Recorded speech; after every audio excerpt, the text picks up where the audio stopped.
Assalamualaikum dear students, here is Kumail Haider and welcome to the octahedron chemistry classes. Previous lecture में बेटा हमने applications of buffer solutions को detail में discuss किया, specially focused on bicarbonate buffer system को हमने discuss किया था इन ह्यूमन ब्लड या सिंपल ब्लड सिस्टम के अंदर किस तरह से ये काम करती है, ये हमने डिस्कस किया था। और इससे अगला जो टॉपिक है, दो टॉपिक बेसिकली फॉर्मेटिव है, एक सॉल्युबिलिटी प्रोडक्ट और दूसरा कॉमन आयन इफेक्ट। ये दोनों फॉर्मेटिव टॉपिक है बेटा, इसलिए हम इसको यहाँ पे डिस्कस नहीं करेंगे। और इस चैप्टर का लास्ट टॉपिक है that is known as partition coefficient.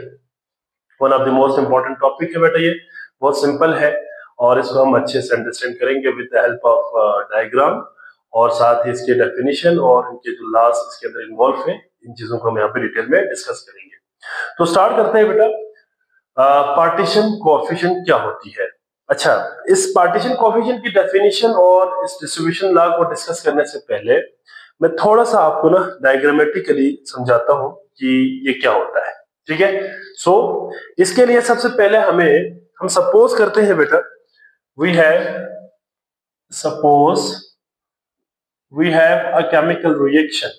हमारे पास एक केमिकल रिएक्शन है जिसमें एज्यूम करते हैं कि A प्लस B आपस में रिएक्ट करके क्या बना रहा है बेटा, एक प्रोडक्ट बना रहा है दैट इज नाउन एज, मैं सपोज करता हूं कि X। हमने एक सिंथेसिस किया किसी भी कंपाउंड की, ठीक है, let's say compound is the X, ठीक है। और इस कंपाउंड के अंदर जाहिरी बात है बेटा दो मेन कंपोनेंट्स होंगे। देखिए, एक तो हम यहाँ पे स्पेशली फोकस करेंगे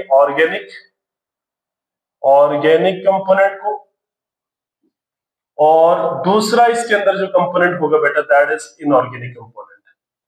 हमने एज्यूम किया है कि हमने एक ऐसा कंपाउंड बना दिया, उस कंपाउंड के अंदर जो है क्या है बेटा, इसके अंदर ऑर्गेनिक कंपोनेंट भी है और इनऑर्गेनिक कंपोनेंट भी मौजूद है। लेट एज्यूम कि ये जो X बना है, this X is a medicine, कोई भी ड्रग है, और ड्रग के अंदर आपको पता है कि ऑर्गेनिक और इनऑर्गेनिक कंपोनेंट दोनों होता है, ठीक है। अब इस X को हमने क्या करना है बेटा, फॉर एग्जांपल इस रिएक्शन मिक्सचर के अंदर से हमने इसको निकालना है। फॉर एग्जांपल ये आपके पास एक बीकर है,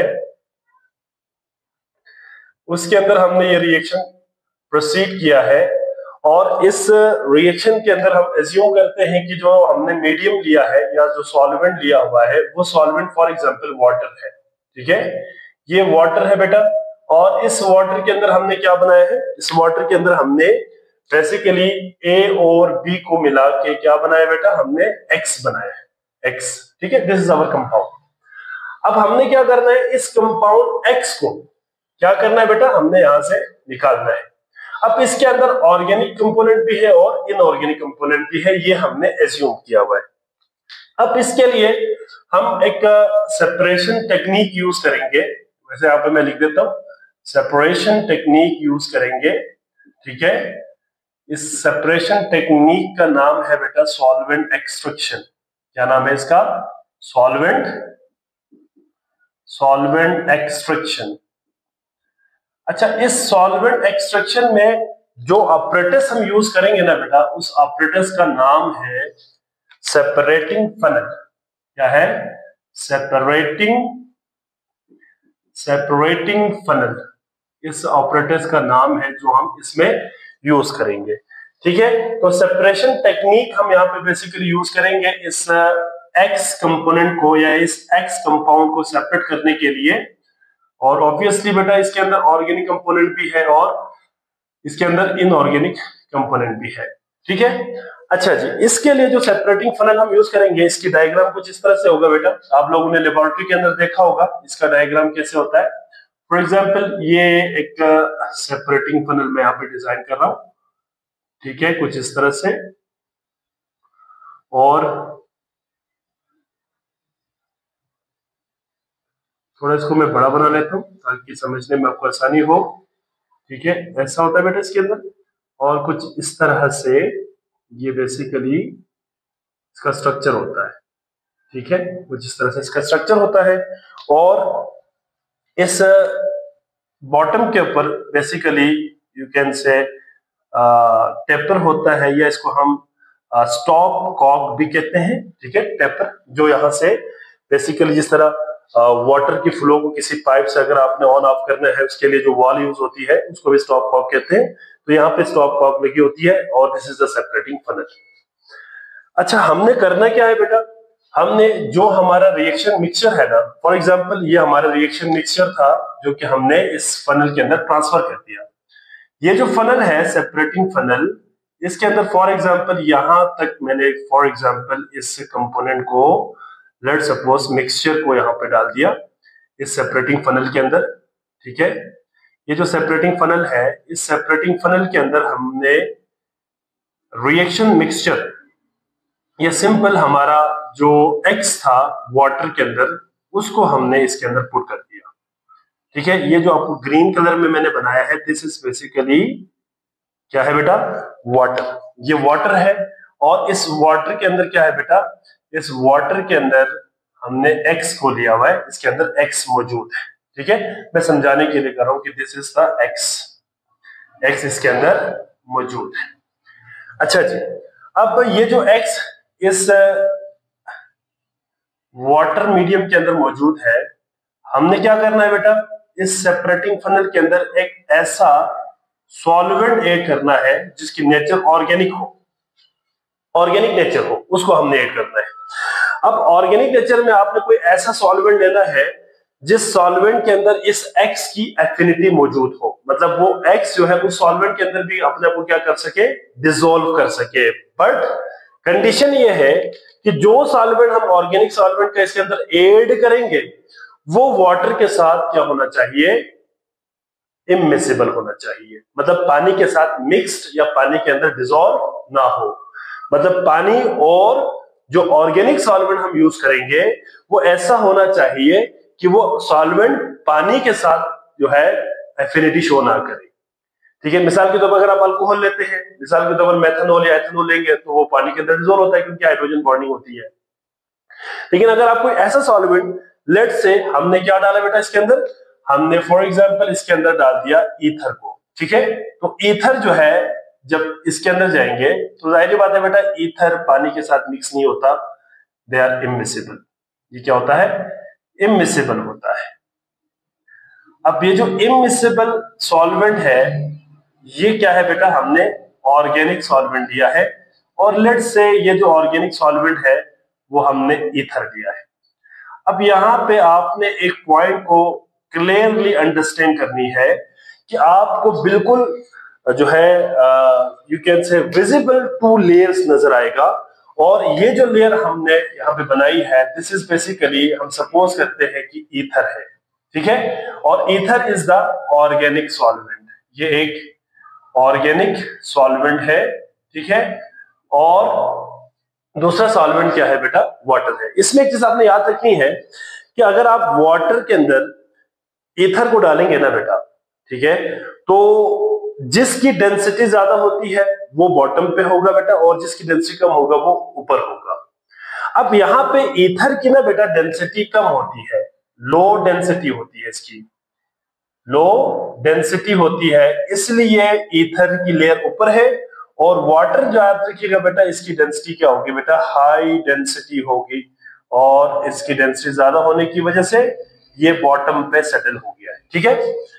अगर आप कोई ऐसा सॉल्वेंट ले ले ऑर्गेनिक जिसकी डेंसिटी वाटर से ज्यादा हो, तो फिर वाटर की लेयर ऊपर आ जाएगी और उस डेंसर सॉल्वेंट जो है वो नीचे चला जाएगा, जैसे कि फिनोल है।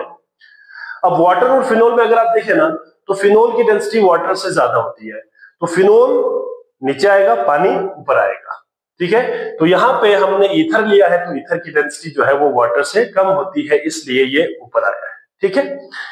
अच्छा जी, अब इसमें हम देखते हैं कि इसके अंदर क्या प्रोसेस होता है। अब हमने क्या करना है, अब हमने बेटा देखिए इसको ऊपर से बंद कर देना है, यहां से हमने इसको क्लोज कर देना है। बंद करने के बाद फिर हमने क्या करना है बेटा, उस सेपरेटिंग फनल को यहां से भी पकड़ना है और यहां से भी पकड़ के उसको अच्छी तरह से आपने शेक करना है। जब आप शेक करेंगे ना बेटा, तो क्या होगा कि थोड़ी देर के लिए फॉर सम मोमेंट आपको ऐसा लगेगा कि दोनों जो सॉल्वेंट है वो एक दूसरे के साथ मिक्स हो गया। जाहिर बात है, आप उसको सही तरह शेक करेंगे तो वाटर और ईथर एक दूसरे के अंदर क्या हो जाएगा, मिक्स हो जाएगा। आपने उसको शेक किया है, ठीक है। इसके बाद जब आप छोड़ेंगे तो दोबारा से लेयर अलग हो जाएगा, दोबारा शेक करेंगे तो क्या हो जाएगा, दोबारा से ये लेयर एक दूसरे के साथ मिक्स हो जाएगा। आपको ऐसा लगेगा जैसे कि ये मिक्स्ड हो गया है। लेकिन जब आप इसको शेक नहीं करेंगे, वैसे रखेंगे, अलाउ टू स्टेन करेंगे, तो फिर ये दोनों लेयर फिर सेपरेट हो जाएगा, क्योंकि ये दोनों एक दूसरे के अंदर सॉल्युबल नहीं है, ये एक दूसरे के अंदर इमिसिबल है। अब होगा क्या बेटा, जब आप इसको शेक करेंगे तो होगा ये कि जो एक्स है ना बेटा वाटर के अंदर, वो मूव करना शुरू करेगा। किसके अंदर बेटा, वो मूव करना शुरू करेगा ऑर्गेनिक सॉल्वेंट के अंदर। अब इसका मतलब ऐसा नहीं है कि तमाम के तमाम एक्स ईथर में चला जाए, ऐसा नहीं है, क्योंकि एक्स की एफिनिटी वाटर के साथ भी है और एक्स की एफिनिटी ईथर के साथ भी है। तो कुछ एक्स की कंसंट्रेशन ईथर में चला जाएगा और कुछ एक्स की कंसंट्रेशन वाटर में रहेगा। अब इसमें होता कुछ इस तरह से है कि जब ये ईथर वाटर से ईथर के अंदर जाएगा, ठीक है, तो कंसंट्रेशन डिस्ट्रीब्यूट हो गया। इसी को कहते हैं पार्टीशन। पार्टीशन किसे कहते हैं, तकसीम होना, बांटना किसी भी चीज का, कि दो सॉल्वेंट के अंदर एक्स अपने आप को क्या कर रहा है, डिस्ट्रीब्यूट कर रहा है। अब ये डिस्ट्रीब्यूशन करेगा, मतलब एक्स ईथर में जाएगा, ठीक है, और बैक वक्त कुछ एक्स जो है ना बेटा, बैक वक्त कुछ एक्स कहां पे आ जाएगा, वाटर सिस्टम के अंदर आएगा, कुछ वाटर सिस्टम के अंदर आएगा, इसी तरह से कुछ वाटर सिस्टम के अंदर आएगा, इस तरह से, ठीक है। अब ये प्रोसेस तब तक कंटिन्यू होगा, movement of the X solute from water to the ether and ether to the water, तब तक कंटिन्यू होगा जब तक उनके दरमियान एक डायनेमिक इक्विलिब्रियम एस्टेब्लिश्ड ना हो। जब डायनेमिक इक्विलिब्रियम एस्टेब्लिश हो जाती है ना बेटा, तो हमारे पास वाटर के अंदर कुछ कंसंट्रेशन ऑफ एक्स होंगे और ईथर के अंदर कुछ कंसंट्रेशन ऑफ एक्स होंगे। Remember that the concentration of x in water become constant and the concentration of x in ether become constant. बराबर नहीं होगा, कांस्टेंट होगा, ठीक है। मतलब एक्स ने अपने आप को डिस्ट्रीब्यूट इस तरह से किया कि एक कांस्टेंट कंसंट्रेशन वाटर के अंदर रख दिया और एक कांस्टेंट कंसंट्रेशन को ईथर के अंदर डिस्ट्रीब्यूट कर दिया। तो इस तरह से क्या हो गया बेटा, सॉल्वेंट के अंदर जो है वो सॉल्यूट एक्स अपने आप को डिस्ट्रीब्यूट कर दिया। इसके बाद फिर हम क्या करते हैं बेटा, इसके बाद फिर हम एक और कंटेनर के अंदर हम क्या करेंगे बेटा, इस सॉल्वेंट दोनों को सेपरेट करेंगे। हम क्या करते हैं, फॉर एग्जांपल यहां से हम इस स्टॉप कॉक को ऑन करेंगे या टेपर को ऑन करेंगे, तो यहां से जाहिर बात है बेटा जो नीचे वाला यू कैन से सॉल्वेंट है जिसके अंदर कंटेनिंग एक्स होगा, वो यहां से क्या हो जाएगा, नीचे आ जाएगा। जब ये नीचे आएगा तो ऊपर सिर्फ कौन सी लेयर बचेगी, सिर्फ ईथर लेयर बचेगी containing some constant concentration of the X, ठीक है। इसके बाद जाहिर बात है बेटा यहाँ पे वाटर के अंदर जो एक्स की कंसंट्रेशन है, इसको फाइंड करने के लिए फिर हम क्या करते हैं, स्पेक्ट्रोस्कोपिक मेथड, फोटोमेट्रिक मेथड या स्पेक्ट्रोस्कोपिक मेथड हम इसमें इस्तेमाल करते हैं मोस्ट कॉमनली, या टाइट्रेशन मेथड इसमें इस्तेमाल कर सकते हैं आप, ठीक है। या इसमें डिफरेंट टेक्निक यूज करके हम क्या करते हैं बेटा, हम कंसंट्रेशन को फाइंड करते हैं। कंसंट्रेशन क्या करते हैं बेटा, फाइंड कर लेते हैं, कंसंट्रेशन को फाइंड कर लेते हैं और हम इस नतीजे पे पहुंचते हैं कि भाई एक्स जो है वो वाटर के अंदर कितनी कंसंट्रेशन है और ईथर के अंदर कितनी कंसंट्रेशन है, उस कंसंट्रेशन को हम फाइंड करते हैं और इसी कंसंट्रेशन का रेशो दो इमिसिबल सॉल्वेंट के अंदर क्या कहलाता है, पार्टीशन कोएफिशिएंट कहलाता है। अब हम पार्टीशन कोएफिशिएंट को डिफाइन करते हैं बेटा, व्हाट इज पार्टीशन कोएफिशिएंट, तो हम इसको डिफाइन करेंगे, द रेशो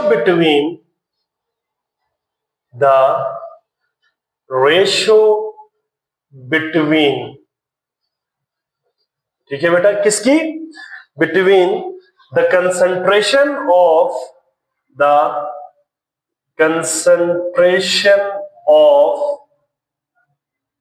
क्या है बेटा, concentration of solute into immiscible क्या है बेटा, immiscible solvent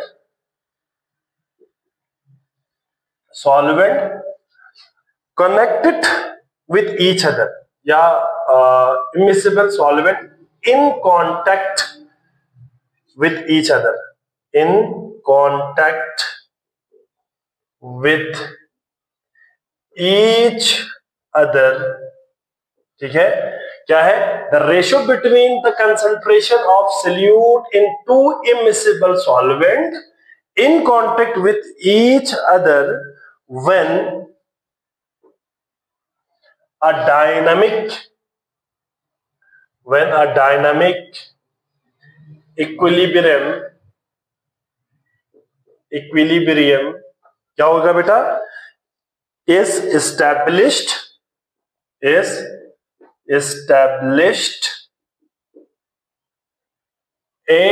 a constant क्या होगा बेटा, yes, temperature, at a constant temperature is called क्या है बेटा, पार्टीशन कोएफिशिएंट। इसको हम क्या कहते हैं, पार्टीशन कोएफिशिएंट, ठीक है, इसको हम पार्टीशन कोएफिशिएंट कहेंगे। अब इसको हम जरा अंडरस्टैंड करते हैं, क्या है बेटा इसमें, देखें हमारा जो सोल्यूट है ना X, ठीक है, ये जो सोल्यूट है इसको मैं अगर यहाँ पे लेबल करूं तो this is the solute X, ठीक है, जो हमारा कंपाउंड होगा X ये है, ठीक है। होगा क्या बेटा इसमें, सोल्यूट की कंसंट्रेशन वाटर के अंदर और ऑर्गेनिक सॉल्वेंट के अंदर, मतलब दो हमने सॉल्वेंट लिया हुआ यहाँ पे इमिसिबल, तो इसी दो इमिसिबल सॉल्वेंट के अंदर सोल्यूट की जो कंसंट्रेशन होगी ना बेटा, ठीक है, एक डायनामिक इक्विलिब्रियम पे क्या कहलाएगा बेटा, डायनामिक इक्विलिब्रियम पे क्या कहलाएगा, पार्टीशन कोएफिशिएंट।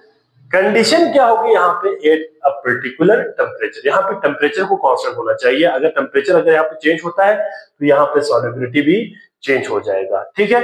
सो ये क्या कहलाएगा बेटा, पार्टीशन कोएफिशिएंट कहलाता है, ठीक है। और it is denoted by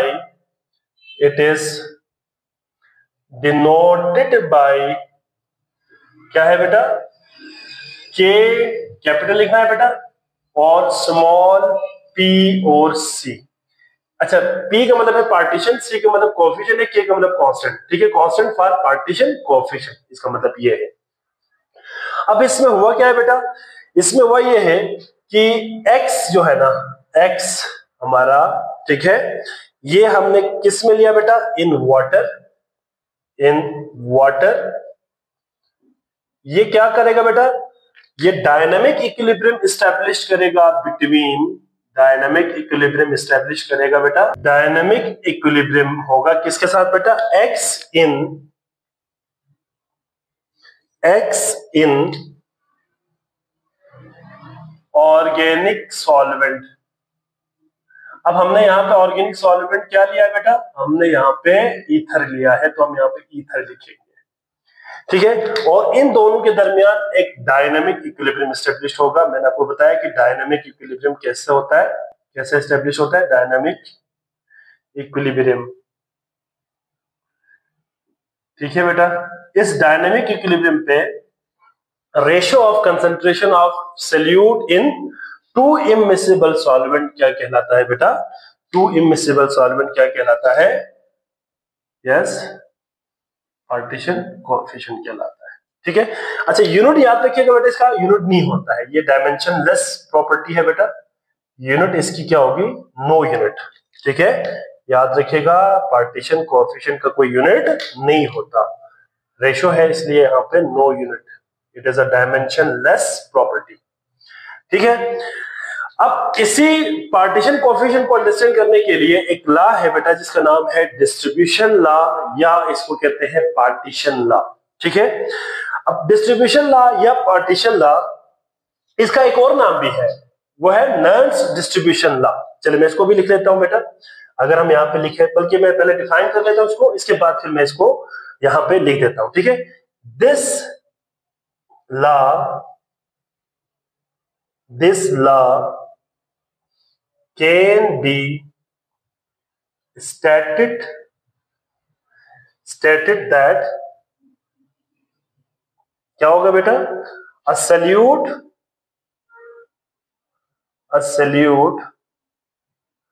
distribute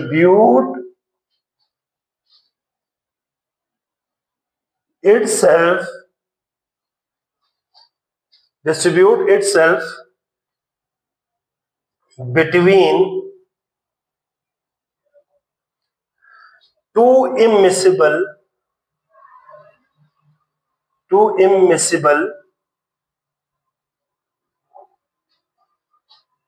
liquid, या हम इसको सॉल्वेंट भी कहते हैं, solvent in a constant ratio of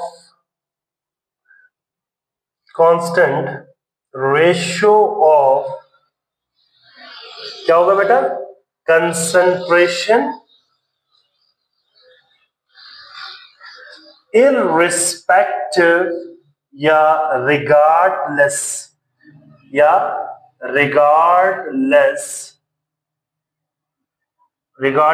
of the amount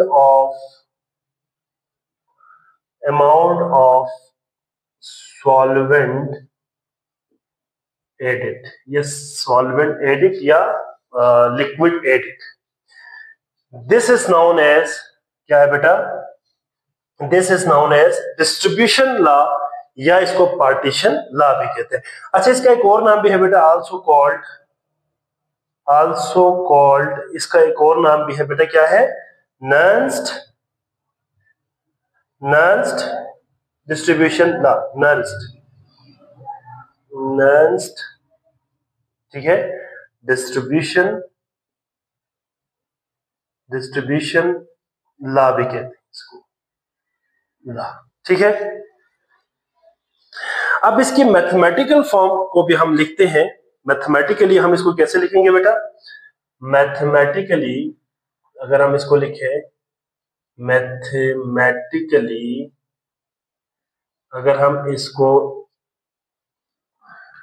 यहां पे एक्सप्रेस करें, तो कैसे एक्सप्रेस करेंगे बेटा, ये फॉर्मूला याद रखिएगा, आगे हमने न्यूमेरिकल करना है, KPC would be equals to, क्या होगा बेटा, concentration of X in organic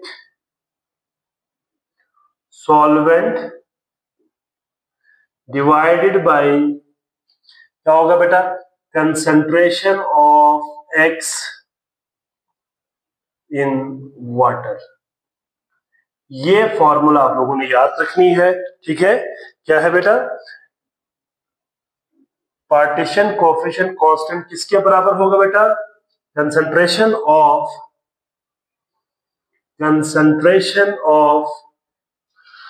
X in organic solvent divided by concentration of X in water, ठीक है।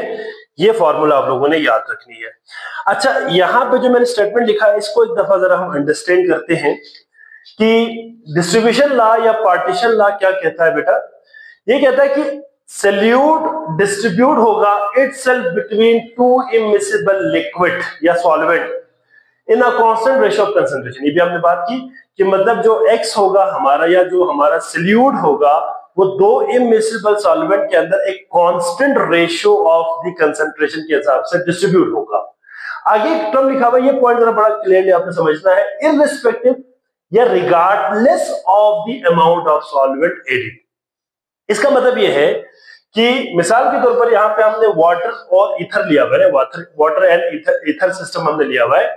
तो मिसाल के तौर पर वाटर और ईथर सिस्टम के अंदर जितनी कांस्टेंट कंसंट्रेशन एक्स की मौजूद होगी ना ईथर और वाटर के अंदर, वो चेंज नहीं होगा अगर आप अमाउंट ऑफ ईथर को या अमाउंट ऑफ वाटर को बढ़ाएंगे। तो मतलब वाटर या ईथर की जो अमाउंट है उसके ऊपर डिपेंड नहीं करता। ये डिपेंड किस पे करता है? टेम्परेचर पे डिपेंड करेगा। ये डिपेंड किस पे करेगा? सॉल्वेंट की पोलैरिटी पे करेगा। ये डिपेंड किस पे करेगा?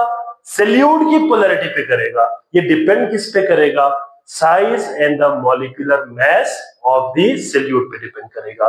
बहरहाल ये हमारा एक अलग, आगे हम फैक्टर्स में भी डिस्कस करेंगे इसको। तो यहां पे आपने चीज याद रखनी है, सॉल्वेंट की अमाउंट के ऊपर डिपेंड नहीं करता। तो दिस इज नाउन एज क्या है बेटा? पार्टीशन कोएफिशिएंट, या इसको पार्टीशन कोएफिशिएंट भी कहेंगे उसको, और साथ में इसके पार्टीशन लॉ को भी हमने यहाँ पे डिस्कस कर लिया। इसका एक आप जरा स्क्रीनशॉट ले ले। जी बेटा, आई होप सो आप तमाम बच्चों को समझ आ गए होंगे बेटा। इसके बाद कुछ फैक्टर्स हैं जो पार्टीशन कोएफिशिएंट के ऊपर इफेक्ट करती है, वो भी हम डिस्कस करेंगे। और एक कॉन्सेप्ट असेसमेंट हमने करना है, और एक एक्सरसाइज का क्वेश्चन है वो हमने इसमें कवर करना है, ठीक है। इसके बाद ये चैप्टर हमारा कंप्लीट हो जाएगा। तो किसी बच्चे का कोई प्रॉब्लम है या कोई बात समझ ना आई हो बेटा, तो आप लाजमी कमेंट सेक्शन में सवाल करें, इंशाल्लाह मैं आपको वहां पे आंसर करूंगा। अपना बहुत सारा ख्याल रखिएगा। अल्लाह हाफिज।